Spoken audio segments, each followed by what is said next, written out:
നിങ്ങളുടെ ഇഷ്ട പരമ്പരകൾ എക്സ്ക്ലൂസീവായി സൺ നെക്സ്റ്റ് ആപ്പിലൂടെ തികച്ചും ഫ്രീ ആയി ഇപ്പോഴേ ആപ്പ് ഡൗൺലോഡ് ചെയ്യൂ. തൊട്ടടുത്തല്ലേ, സ്കൂട്ടറിൽ പോയാ മതി, വെറുതെ പെട്രോൾ കളയണ്ടല്ലോ. ശരി. നീ കല്യാണം ക്ഷണിക്കാൻ തന്നെയാണോ പോകുന്നത്?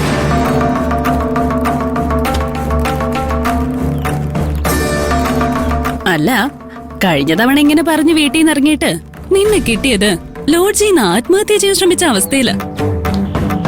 അങ്ങനെ എന്തെങ്കിലും കലാപരിപാടികൾ ഒപ്പിക്കാനാണ് പോകുന്നെങ്കിൽ അറിഞ്ഞിരിക്കണമല്ലോ. നീ ആത്മഹത്യ ചെയ്യാൻ ശ്രമിച്ചത് ഗിരിയേട്ടും നിന്റെ ചേച്ചിയും കൂടി മറച്ചു വെച്ചു. അതുകൊണ്ട് നാട്ടുകാരുടെ മുമ്പിൽ നിനക്ക് വലിയ നാണക്കേടൊന്നും ഉണ്ടായില്ല.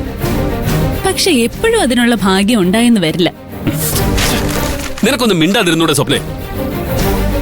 ഞാൻ ഇല്ലാത്ത കാര്യം വല്ലതും ആണോ പറഞ്ഞത്? നടന്ന കാര്യമല്ലേ. വീട്ടിലൊരു നല്ല കാര്യം നടക്കുമ്പോ ഇങ്ങനെയുള്ള കാര്യങ്ങളെ പറ്റി സംസാരിക്കാൻ നിൽക്കരുത്. അവളെല്ലാം മറന്ന് മുന്നോട്ട് പോകാൻ ശ്രമിക്കുമ്പോഴാ അവളുടെ ഒരു ഓർമ്മപ്പെടുത്തല്. മഹിമ വീണ്ടും അങ്ങനെ ഒരു അബദ്ധം ചെയ്യാതിരിക്കാൻ വേണ്ടിയായിരിക്കും ഇവൾ അങ്ങനെ പറഞ്ഞത്. ഇവൾക്ക് മഹിമയോട് എന്തെങ്കിലും സ്നേഹമുണ്ടെന്ന് അമ്മയ്ക്ക് തോന്നുന്നുണ്ടോ? ഇവള് മഹിമയെ വേദനിപ്പിക്കാൻ വേണ്ടി തന്നെയാ ഇങ്ങനെയൊക്കെ സംസാരിക്കുന്നത്. ഇതിൽ ഇവൾക്ക് എന്ത് സുഖമാണോ കിട്ടുന്നത്? പോട്ട് ഗിരിയേട്ടാ, എന്നെ കുറിച്ച് ഇത്രയും ചിന്തിക്കുന്ന ഒരാൾ ഈ വീട്ടിലുണ്ടെന്ന് അറിഞ്ഞതിൽ എനിക്ക് സന്തോഷമുള്ളൂ.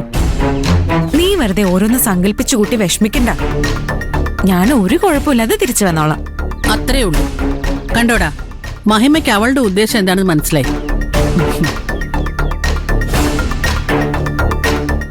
ഇവളെ എപ്പോഴും ഇങ്ങനെ കുറ്റം പറയരുത് മോനെ. ചിലപ്പോ ഇവള് സ്നേഹം കൊണ്ട് പറയുന്ന കാര്യങ്ങൾ പോലും നിങ്ങൾ തെറ്റിദ്ധരിക്കും. നീ വാ, കാപ്പി എടുത്തു വെച്ചിട്ടുണ്ട്.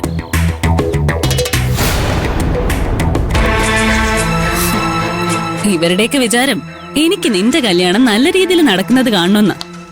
നീ നശിച്ച് കാണണമെന്ന ആഗ്രഹം മാത്രമേ എനിക്ക്